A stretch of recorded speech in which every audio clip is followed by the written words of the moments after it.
Headlines brought to you by Chitale बंधू।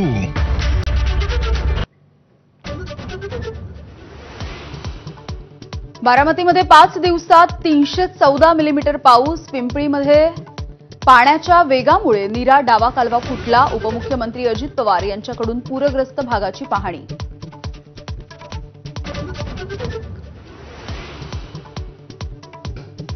मुंबईमध्ये रात्रभर तुफान पावसाची हजेरी। वडाळा परिसरामध्ये काही काळ साचलं पावसाचं पाणी।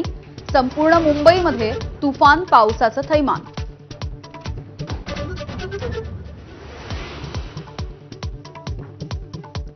पुण्यामध्ये झालेल्या मुसळधार पावसामुळे जनजीवन विस्कळीत। अनेक ठिकाणी शिरलं पाणी। खबरदारी म्हणून एनडीआरएफच्या 2 टीम दाखल।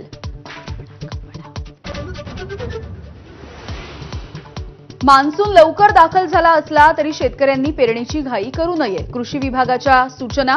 हवामानामध्ये बदल होण्याचाही अंदाज।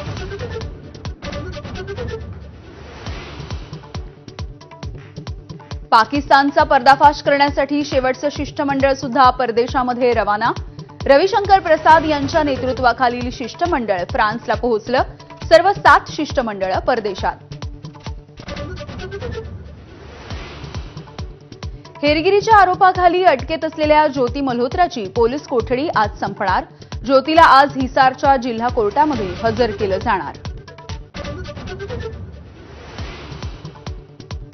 पाकिस्तान नाही तर चीनच भारताला मोठा शत्रू वाटतो।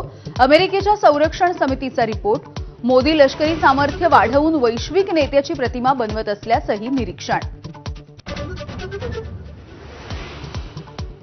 वादग्रस्त आयएएस अधिकारी पूजा खेडकरची एबीपी माझावरती उलट तपासणी। बनावट दिव्यांग प्रमाणपत्र दिल्याचा आरोप खोटा असल्याचाही दावा। तर वडिलांनी लोकसभा निवडणूक लढवल्याच्या नंतर टार्गेट केल्याचा आरोप।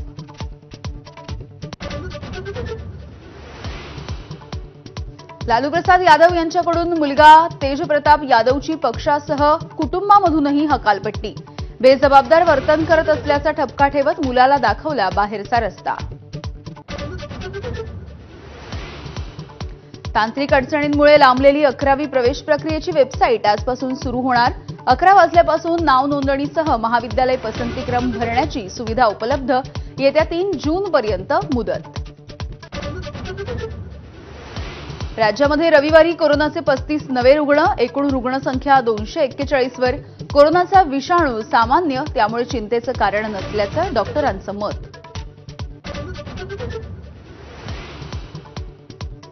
आयपीएलमध्ये काल गुजरात आणि कोलकात्याचा दारुण पराभव। क्लासेनच्या शतकाच्या जोरावर हैदराबादची कोलकात्याला 110 धावांनी मात। तर शेवटच्या स्थानी असलेल्या चेन्नईने टॉपच्या गुजरातला 83 धावांनी नमवलं। हेडलाइन्स